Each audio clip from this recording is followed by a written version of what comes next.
अस्सलाम वालेकुम। उम्मीद करता हूँ कि आप सब लोग खैरियत से होंगे और मज़े में होंगे। गैस, आज हम एक न्यू वीडियो प्रोजेक्शन करने वाले हैं। ये वीडियो दरअसल एक ऐसे मुल्क के बारे में है जो कभी एक सहरा था और आज दुनिया की तरक्की याफ्ता ममालिक में शामिल है। जी हाँ, ये एक मुस्लिम देश है जिसकी स्टोरी आज हम आपके साथ शेयर करेंगे। जी दोस्तों, हम बात कर रहे हैं दुबई के बारे में। दुबई जो तकरीबन 50-60 साल पहले एक सहरा था और आज जो है वो दुनिया की तरक्की याफ्ता ममालिक और अमीर ममालिक में शामिल है।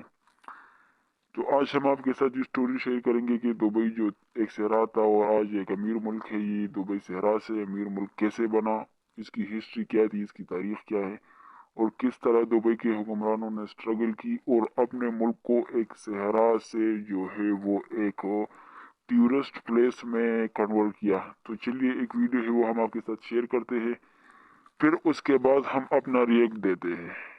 उर्दू कवर के मुअज़्ज़िज़ दोस्तों, मैं हूं माजिद मलिक और आप तमाम देखने और सुनने वालों को अस्सलाम वालेकुम। नाज़रीन ग्रामी, गुज़श्ता साल अगस्त के पहले हफ्ते में अमरीकी रियासत जॉर्जिया के एक छोटे से कस्बे से ताल्लुक रखने वाली निकोल स्मिथ लडूक ने दुनिया की सबसे ऊंची इमारत बुर्ज खलीफा की चोटी पर जाकर ये कहा, Hi, Mom. I'm on top of the world. कि hi mom, I am top of the world, कि माँ मैं दुनिया की चोटी पर हूं। तो वो सिर्फ बुर्ज खलीफा की ऊंचाई की बात नहीं कर रही थी। दरअसल ये ऊंचाई दुबई की भी थी, जो बहुत ही थोड़े अरसे में तरक्की करते करते बुर्ज खलीफा तक पहुंच गया और इसमें मजीद मंजिलों का इजाफा होता जा रहा है। इससे पहले किसी मुल्क ने इतने कम बरसों में इतनी ज्यादा तरक्की नहीं की। सिर्फ 30 साल पहले तक जहां सिर्फ धूल उड़ती नजर आती थी, वहां अब दुनिया की आला तरीन सड़कें और जदीद तरीन मेट्रो चलती हुई दिखाई देती है। जहां एक एक दो मंजिला चीदा चीदा मकान नजर आते थे, वहां अब शानदार फलकबोस इमारतें खड़ी हैं और पूरी दुनिया के सयाह और बिजनेसमैन जिनकी तरजीह लंदन, पेरिस और न्यूयॉर्क हुआ करते थे, वो अब दुबई का रुख करते नजर आते हैं। लेकिन क्यों? आखिर दुबई ने इतने कम अरसे में तरक्की कैसे की और वो कौन सा राज है जो इसे एशिया का पेरिस बनाता है? आज की ज़ेर नजर वीडियो में हम आपको दुबई की होशरुबा तरक्की के ऐसे राज बताएंगे जिन्हें सुनकर आपके होश उड़ जाएंगे। लिहाजा आपसे इल्तमास है कि इस कीमती वीडियो को शुरू से लेकर आखिर तक जरूर देखिएगा। तो आइए चलकर मौजू का बाकायदा आगाज करते हैं। नाज़रीन ग्रामी, मुत्तहिदा अरब अमारात दरअसल 7 रियासतों दुबई, अबुधाबी, शारजा, उम्मुल क्वीन, रासुल खैमा, अजमान और अल फजीरा का विफाक है, जिसका दारुल हुकूमत अबुधाबी है। तहम जब भी मुत्तहिदा अरब अमारात का जिक्र आता है तो सबसे पहले जहन में नाम दुबई का ही आता है। इसलिए मुत्तहिदा अरब अमारात की बात दरअसल दुबई की बात है। अगरचे अबुधाबी, शारजा, रासुल खैमा और दूसरी रियासतों का भी अपना मकाम है, लेकिन दुबई बस दुबई है। इन रियासतों को 1 दिसंबर 1971 को बरतानिया से आजादी मिली थी और अगले ही दिन यानी 2 दिसंबर को 6 रियासतों ने एक विफाकी इत्तेहाद बना लिया था। 7वीं रियासत रासुल खैमा 10 फरवरी 1972 को इत्तेहाद में उस वक्त शामिल हुई जब ईरान की बैरी फौज ने आबनाए हरमज में कुछ जगहों पर यह कहकर कब्जा कर लिया कि यह इसकी मिल्कियत है। रासुल खैमा और शारजा भी उन इलाकों पर अपनी मिल्कियत का दावा करते थे। इस तरह इन दोनों रियासतों के इत्तेहाद में शामिल होने के साथ साथ ईरान से इलाकों पर तनाज़ा भी इसके हिस्से में आया, जो आज तक जारी है। इन रियासतों के रहनुमाओं ने 1820 से लेकर 1890 तक बरतानिया से मुख्तलिफ मुआहदों पर दस्तखत किए थे ताकि बरतानिया इन्हें बाहिफाजत तिजारत करने की सहूलत फराहम करता रहे। बरतानिया इन्हें ट्रूशल स्टेट्स यानी अल अमारातुल मुतसालिया कहता था और क्योंकि बरसगीर पर उस वक्त हुकूमत बरतानिया का राज था, इसलिए इन रियासतों की करेंसी भी इंडियन रुपया ठहरी और अमाराती बाशिंदे इसी में अपना लेन देन करते थे। 1959 में इसका नाम खलीजी रुपया रखा गया, जिसकी कीमत शुरू में इंडिया के रुपए के बराबर ही थी। बाद में आजादी के बाद इन रियासतों ने अपनी करेंसी मुतारिफ करवाई। नाज़रीन ग्रामी, इंडिया की जवाहरलाल नेहरू यूनिवर्सिटी के director of gulf studies professor AK Pasha के मुताबिक दुबई में तकरीबन 100 साल कबल इलाके के ताजिर, चाहे वो हिंदुस्तान के हों, फारिस या इराक के, सब यहां आके आहिस्ता आहिस्ता जमा हुए और ये तिजारत का गढ़ बन गया। जब बरतानिया ने यहां तेल दरियाफ्त किया तो अबुधाबी के हुक्मरान शेख जैद बिन सुल्तान अल निहान और दुबई के शेख राशिद बिन सईद अल मक्तूम और अमारात के दूसरे रहनुमाओं को आमदनी आने लगी। बाद में शेख जैद मुत्तहिदा अरब अमारात के पहले सदर और शेख राशिद पहले नायब सदर बने। भारतीय मौरखीन के मुताबिक दुबई के लोग मोतियों की तिजारत करते थे और आसपास के इलाकों में जाकर इन्हें बेचते थे। इसी तरह दूसरे ताजिर भी यहां आते और अपनी अशिया बेचते। इस इलाके में तिजारत का एक नेटवर्क बन चुका था और ताजिर चाहे कुवैत से हों या बसरा से, वो हिंदुस्तान के शहर गुजरात या केरला या ज़ंजीबार जाते हुए दुबई में जरूर रुकते थे। मोतियों की तिजारत से इमाराती बाशिंदों को बहुत फायदा हुआ, लेकिन जब जापानियों ने मसनूई तरीके से मोती बनाने का तरीका दरियाफ्त किया तो आहिस्ता आहिस्ता अमाराती मोतियों की मांग कम होने लगी और ये सनत सुकड़ते सुकड़ते तकरीबन खत्म हो गई। तेल की दरियाफ्त के बाद बहुत से अमाराती बाशिंदों ने मोतियों की सनत को छोड़कर तेल के सेक्टर में तिजारत शुरू कर दी और जब 1971 में इन्हें बरतानिया से आजादी मिली तो इसके बाद तेल की पैदावार अचानक बढ़ गई, जिससे इलाके की मईशत को भी सहारा मिला और दुबई तिजारत का गढ़ बन गया। प्यारे दोस्तों, आपको बताते चलें कि पाकिस्तान के नामवर फिल्म राइटर रियाज बटालवी को 1979 में ही अंदाजा हो गया था कि दुबई आगे जाकर दुनिया में अपना एक ऐसा मकाम बनाने वाला है कि दुनिया इसकी तरफ खींची चली आएगी। उन्होंने दुबई की आजादी के सिर्फ 8 साल बाद ही सुपर हिट फिल्म दुबई चलो बनाई, जिसे आज तक पाकिस्तान की कामयाब तरीन फिल्मों में गर्दाना जाता है। फिल्म की कहानी जो भी हो, लेकिन दुबई चलो ने पाकिस्तान और इंडिया के अवाम को ऐसी राह दिखाई कि अब भी मुत्तहिदा अरब अमारात में सबसे ज्यादा तादाद में इंडियन और पाकिस्तानी ही रहते हैं। 2021 में किए गए मुख्तलिफ जायजों के मुताबिक मुत्तहिदा अरब अमारात की कुल 90,99,000 की आबादी में तकरीबन 28 लाख इंडियन और तकरीबन 13 लाख पाकिस्तानी हैं, जो कि कुल आबादी का तकरीबन 40% बनता है।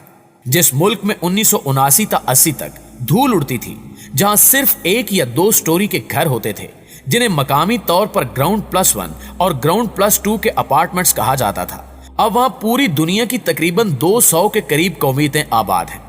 आखिर इसकी क्या वजह है? दुबई में जिस किसी से भी पूछें तो जवाब मिलता है कि यह दुबई और अबुधाबी के हुक्मरानों के वियन का नतीजा है। उन्होंने आजादी के फौरन बाद ही फैसला कर लिया था कि मुल्क को कहां लेकर जाना है। दुबई में वियन शेख राशिद का था, जिसे शर्मिंदा ताबीर शेख मोहम्मद ने किया और यह अमल अभी भी जारी है। अगर शेख जैद ने अमाराती रियासतों को मुत्तहिद करने और तेल की दौलत के जरिए इन्हें खुशहाल बनाने में किरदार अदा किया, तो दूसरी तरफ शेख राशिद ने तेल से आगे के मुस्तकबिल का सोचा। उनकी इस सोच को इनकी औलाद मजीद आगे लेकर चली और दुबई को तेल पर इन्हिसार करने वाली रियासत से दुनिया का एक बड़ा तिजारती गढ़ बना दिया। प्यारे साथियों, मशहूर है कि कुछ बरस कबल एक ऐसा वक्त भी आ गया था जब पूरी दुनिया की सबसे ज्यादा क्रेनें दुबई में मौजूद थी। यह दौर था दुबई की बर्क रफ्तार कंस्ट्रक्शन का। इस दौरान दुबई को अबुधाबी से मिलाने वाली अहम शेख जैद शाहराह को जदीद बुनियादों पर बनाया गया। दुबई मेरीना, बुर्ज खलीफा, जमेरा लेक टावर, जमेरा हाइट्स और पाम जमेरा जैसे बड़े बड़े प्रोजेक्ट शुरू हुए और दुबई एयरपोर्ट की एक सादा सी इमारत को दुनिया के एक मसरूफ तरीन एयरपोर्ट के शायान शान बनाया गया। यहाँ ये दिलचस्प बात बताना भी जरूरी है कि पाम जमेरा एक मसनूई जजीरा है, जिसे बनाने के लिए किसी किस्म की कंक्रीट या लोहे का इस्तेमाल नहीं किया गया, बल्कि समंदर की तह से 120 मिलियन क्यूबिक मीटर रेत निकालकर इस जजीरे की तामीर की गई। अगर मजमूई तौर पर देखा जाए तो पिछले 20 या 30 सालों में किसी मुल्क को ऐसे बदल देना एक जबरदस्त कारकर्दगी है। दुबई फाइनेंशियल हब और एक रीजनल पावर हाउस बन चुका है। दुबई के हुक्मरानों ने यहाँ की कीमती बंदरगाहों को जदीद बुनियादों पर तामीर करवाया और बुर्ज खलीफा जैसे 828 मीटर ऊंचे स्काई स्कैपर्स बने। तेल में भी ये दुनिया के बड़े प्रोड्यूसर्स हो गए हैं। सियाती मरकज भी है, मेडिकल हब भी बन गया है, अच्छे से अच्छे अस्पताल हैं। इसके अलावा मिस्र, इराक और शाम जैसे अरब ममालिक के कमजोर पड़ने से मुत्तहिदा अरब अमारात का इलाके में सियासी असर रसूख भी बढ़ा है। माहिरीन कहते हैं कि दुबई ने गुज़श्ता 18 सालों में एक बेहतरीन इंफ्रास्ट्रक्चर कायम किया है जो इसे अपने हरीफों और पड़ोसी रियासतों पर बरतरी देता है। इसने 2005 और 2006 में बुर्ज खलीफा, दुबई माल और दुबई मेट्रो जैसी मेगा डेवलपमेंट्स का ऐलान किया था और 2008 के आलमी मालियाती बहरान के बावजूद इन मेगा प्रोजेक्ट्स को बर वक्त मुकम्मल किया। दुबई मेट्रो शहर एक बड़ी कामयाबी है। कुछ साल पहले तक यह तसव्वुर करना मुश्किल था कि लोग जाती एसयूवीज, लग्जरी कारों और जीपों पर मेट्रो को तरजीह देंगे, क्योंकि दुबई में पेट्रोल पानी से सस्ता था। आज लोग वक्त बचाने और ट्रैफिक के रश से बचने के लिए दुबई मेट्रो की सवारी करते हैं। यह सब कुछ कैसे मुमकिन हुआ? दरअसल दुबई के हुक्मरानों ने किसी की गुलामी नहीं की, برطانیہ سے آزادی حاصل کرنے کے بعد دبئی کے حکمرانوں نے اپنی قوم کو ذہنی اور معاشی طور پر آزاد بنایا، اور یہ اسی آزادی کا نتیجہ ہے کہ آج دبئی ایشیا کا پیرس کہلایا جاتا ہے۔ جی تو پیارے دوستو، یہ ہے ہماری آج کی ویڈیو کیسی لگی کمنٹ کر کے ہمیں ضرور بتائیے گا۔ انشاءاللہ آپ سے ملاقات ہوتی ہے اگلی ویڈیو میں، تب تک اپنا خیال رکھیے، اللہ نگہبان۔ جی دوستو، عیدی دبئی کے بارے میں ایک انفارمیٹیو اور ایک ہسٹوریکل ویڈیو جو ہم نے آپ کے ساتھ شیئر کر دی۔ اس ویڈیو میں یہ بتایا گیا ہمیں کہ کس طرح دبئی نے ترقی کی، کس طرح دبئی کے حکمرانوں نے محنت کی، اپنے ویژن کو بنایا، پھر اس ویژن کو کمپلیٹ کیا اور کسی اور ملک کی جو ہے غلامی نہیں کی، اور اپنے ملک پر ترجیح دی، اپنے ملک کے عوام کے لیے جو ہے بڑے بڑے پروجیکٹ شروع کیے، اور اس پروجیکٹ کو پھر اپنے ٹائم پر کمپلیٹ کیا۔ دبئی نے 1971 میں جو ہے برطانیہ سے آزادی حاصل کی، اور پاکستان نے 1947 میں، مطلب دبئی جو ہے ہم سے بہت بعد میں آزاد ہوا تھا، اور آج دبئی جو ہے اس نے بہت ترقی کی۔ یہ دبئی دراصل یونائٹڈ عرب امارات جس کو کہتے ہیں اس کا ایک اسٹیٹ ہے۔ اس امارات میں جو ہے متحدہ امارات جو ہے اس میں 7 اسٹیٹ ہے، دبئی بھی اس کا ایک اسٹیٹ ہے۔ تو دبئی نے 1971 میں برطانیہ سے آزادی حاصل کی۔ اس کے بعد دبئی کے حکمرانوں نے بہت محنت کی، اپنے ویژن بنائے، پھر اس ویژن کو کمپلیٹ کی اور اپنے ملک کی فیوچر پر فوکس کیا، اور اپنے عوام کے لیے بہت پروجیکٹ بنائے، پھر اس پروجیکٹ کو ٹائم پر کمپلیٹ کیے، اور آج دبئی جو ہے وہ فائنینشیل ہب ہے یو اے ای کا، اور تقریباً سارا جو عرب خطہ ہے اس کا۔ دبئی کے جتنے بھی